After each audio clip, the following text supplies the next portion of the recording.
我还是坚持我原来的观点，德国这个福利制度啊，其实就是养懒人、养烂人的一个制度。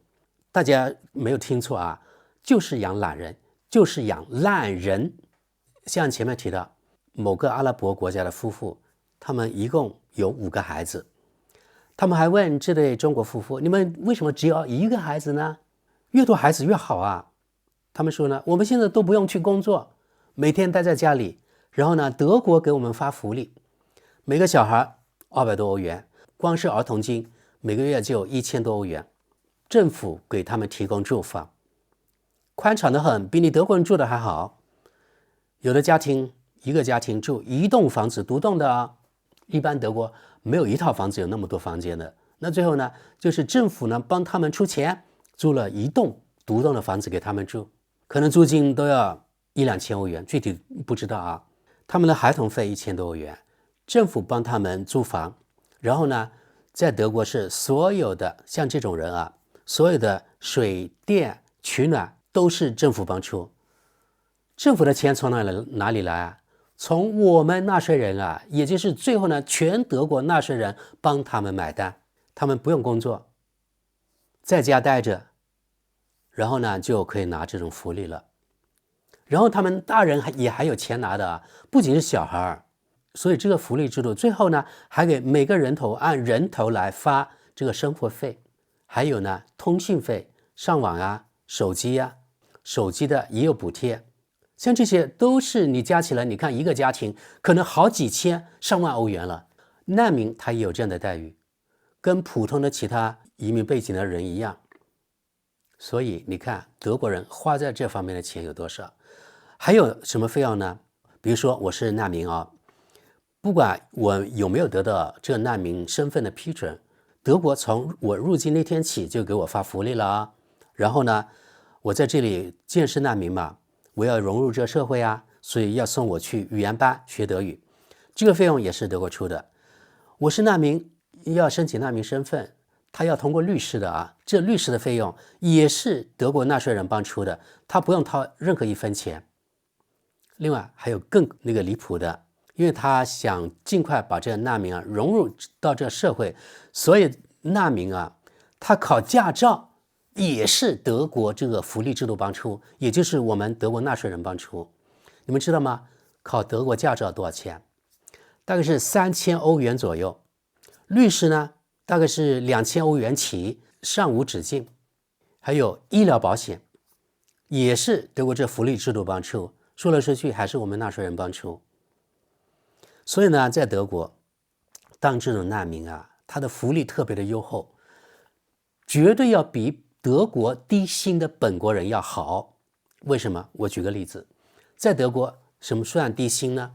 那就是可能税前的月毛收入吧，大概2000欧元左右，拿到手可能就是1400左右。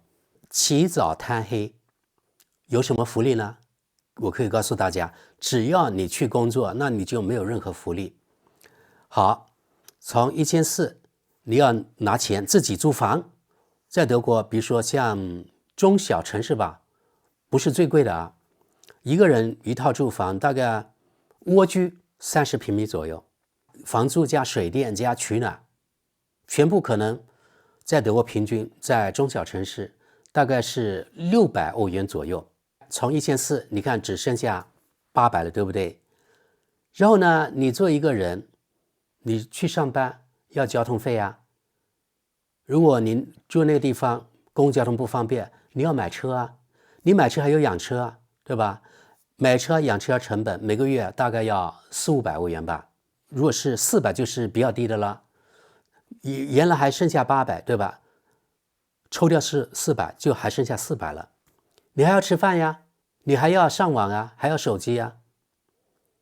你吃饭加上网加手机，还要买手机呢，对吧？那你每个月绝对加起来要400啊。你看到现在为止，你还没有任何享受，1分钱就没有了。你还有其他社交呢，还有护理呢，比如说你去买个牙膏什么之类的，买个厕所纸，难道你不用花钱吗？也就是说，如果在德国你当低薪阶层，你老老实实去上班，每个月入不敷出，而人家那些吃福利的人，在家里做床上运动就可以了，不会花任何一分钱，国家还发福利给他们。所以在德国，人家记者也算了一笔账，其实啊，作为低薪的人士是不值得去上班的，就值得待在家。我硬是不去上班，在德国就是当这种准老赖，政府要给他们发福利的啊，所以就呼应了我当时说的，我前面说的，就德国这种所谓福利制度是养懒人、养烂人的，只要你够脸厚，你不去上班，那个德国的福利制度就会养着你。比如说单身的，只要你的居住面积不超过50平方米，那就算正常的情况。所以前面我举个例子，那个上班族他租30平米的蜗居，每个月各种费用加起来入不敷出，真的还不如一个在家每天1分钟就不出去上班的人。你看德国就是这样的变态的福利制度，这就是为什么我认为导致德国每况愈下的最主要的原因，因为福利太优厚了，对这种所谓的外国的难民太友好了，所以让这些人络绎不绝的来到德国。这些难民啊，他们都知道德国的福利怎么样，对吧？可能是全世界最好的，所以呢，他们心目中的理想之国那就是德国了。朋友们，在这里我没有半点谴责这些外国移民还有难民，没有半点这个意思，因为我本身就是外国移民。我谴责的，我诟病的就是德国这种变态的傻逼的福利制度，真的对我来说就是特别脑残的福利制度，因为它对你这德国经济我觉得没有任何的好处。德国不是需要什么外国专才吗？有的人说德国不是需要像我们这种所谓高素质的高知识的人才，而是需要那低薪的人。但是之前很多人，大部分人他不出去工作，他享受的是拿的福利啊，他没有为德国做出贡献，而是在当蛀虫吃德国的福利。但是目前为止，德国的政治呢，就是没有做出这个改变。比如说，应该是1月29日，德国的国会不是做了一个投票吗？是由德国基民盟提出来的一个法案，收紧德国这难民法等等等等，但是没有被通过，没有获得多数。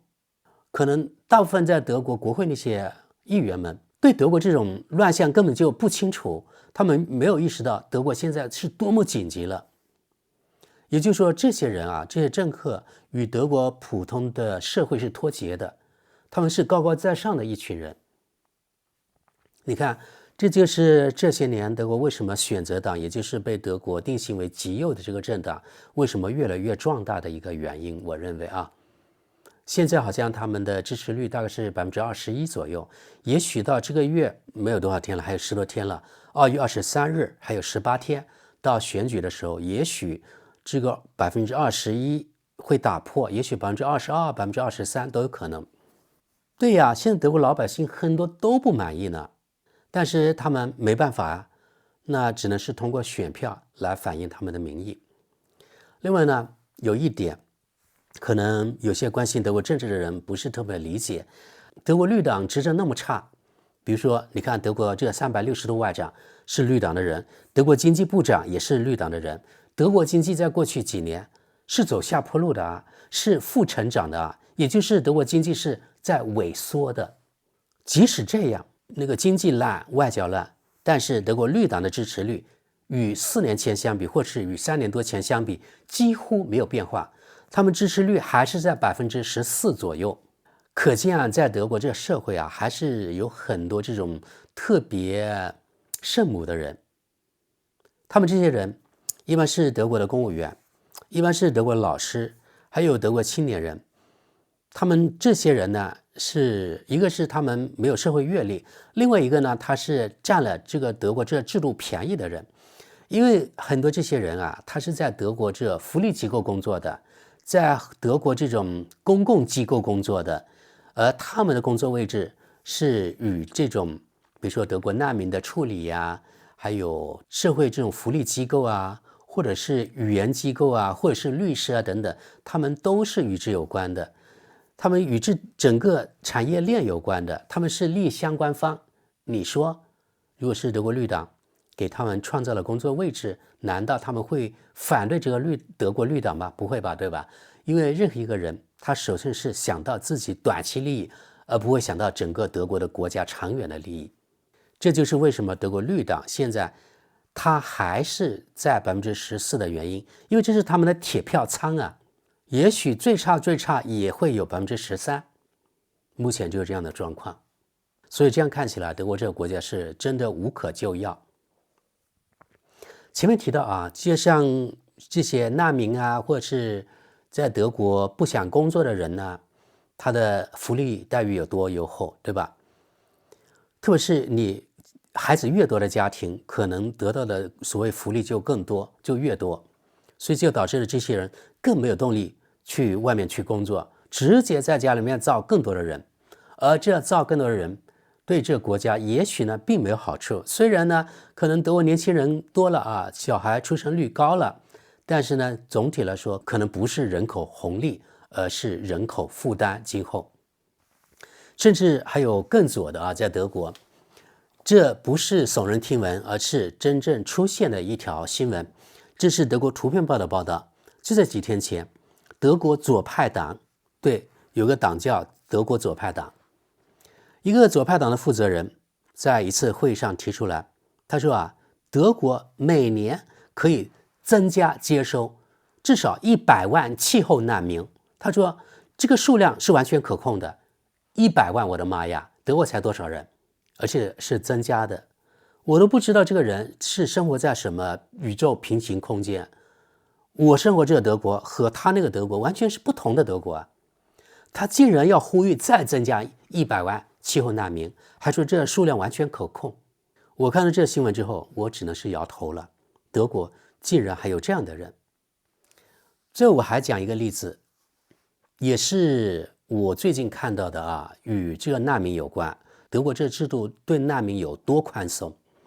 有一个难民20岁，我看是2023年9月以来一直在德国莱法州，是另外一个州。他开始呢是跟2个室友在一起同住的，然后呢他用棍棒打那个同室友的人。他说你们这2个人呢不够虔诚，我这样猜啊，可能是穆斯林吧。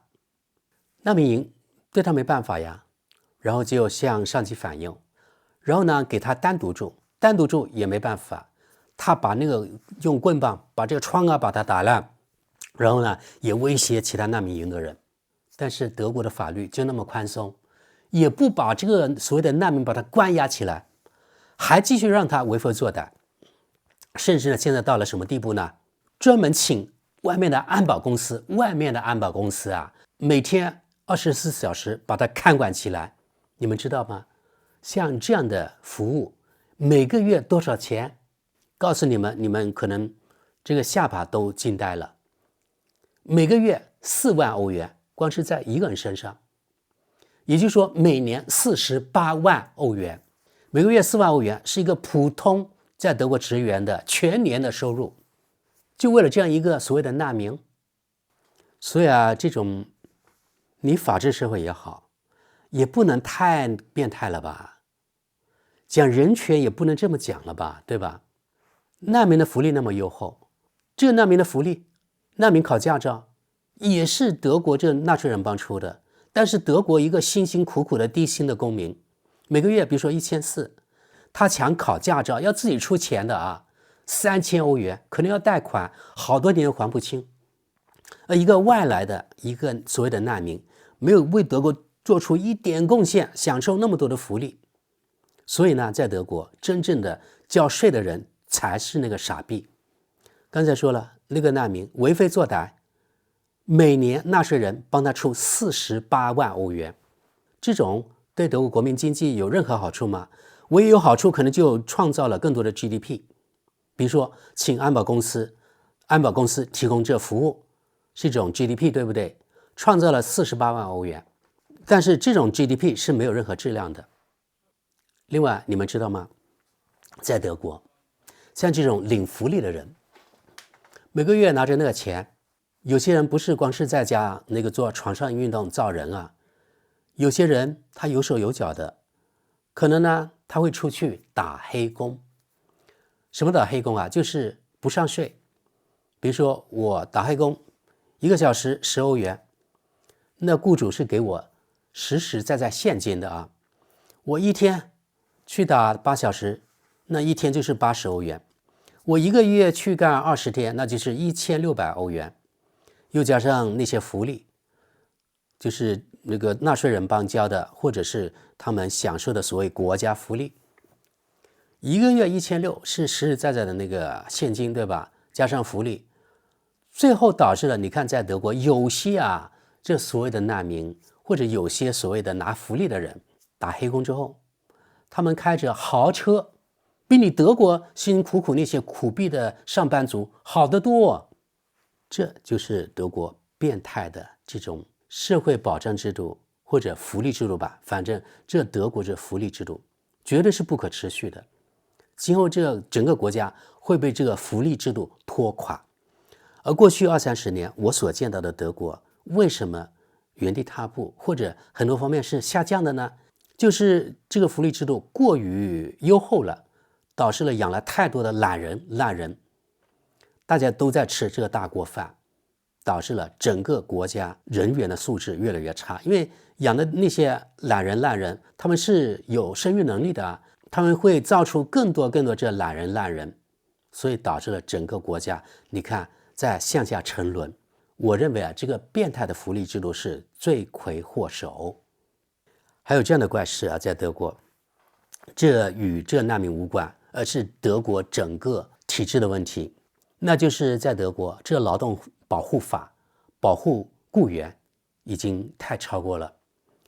在德国，你做雇员，你可以随便去那个请病假，真的是随便，只要你与你的家庭医生说，你说医生啊，今天我不舒服，我要请假，我不能出去工作了。医生一般来说不会阻拦你，他会问你，你想请多少天假？你说3天，也许医生说3天太少了，给你开一个礼拜吧。或者你说我想请1个礼拜可不可以？他说那就给你开10天或者2个礼拜。反正啊，这种雇主啊是不能去打听员工到底得了什么病，而且如果你是长期的合同，你的雇主是不能够去你家去看你到底是不是在家病了，或是你去做黑工了。所以在德国有个统计数字，也是这位朋友跟我说的，因为他所在那家公司，他说经常请病假，应该是2024年吧，在德国请病假的人有700万人次。德国的你们知道吗？工作的德国人大概是多少？大概是4000多万到5000万左右。700万和4000多万相比，也就是超过至少15%了吧？也就是说15%的雇员都请过病假。这个统计数字说明了啊，德国是世界上病假人数最多的人。注意啊，德国请病假的人不表明他真的是有病啊，而是这个德国这种劳动保护法太宽松了。你任何一个人，只要你不想去工作，你都可以请病假，而医生一般都会给你开病假条。在德国请病假，因为他的福利制度的原因，对员工非常好，不会扣钱，你的法定假日继续保持不变，你休病假就休病假啊，而且雇主不能扣你的钱，工资照发。我看到这个消息之后，我听到这个消息之后，我没有感到吃惊啊，因为我知道德国是这样啊，而且是这样啊，如果是你几年都不请一次病假，可能有些公司的人或者有些怎么说呢，同事会低估啊，会说你这人傻逼啊，为什么那么努力，可以请病假，你为什么不请？好的，朋友们，你们长期在德国生活、居住、工作的人，你们听到我讲了之后呢，你们怎么想呢？你们觉得是我在骗大家呢？我在耸人听闻呢？还是我说的是事实呢？请大家在下面留言。好，今天咱们就讲到这里。这是我这次呢去南德，从一对中年夫妇，他们有孩子在读小学，从他们口中亲自听到的第一手资料。然后呢，结合我这几天在网上看到的新闻反馈给大家。这就是2025年我了解到的真实的德国。好的，朋友们，你们怎么看呢？也请你们在下面留言。本期节目就到这里，感谢大家。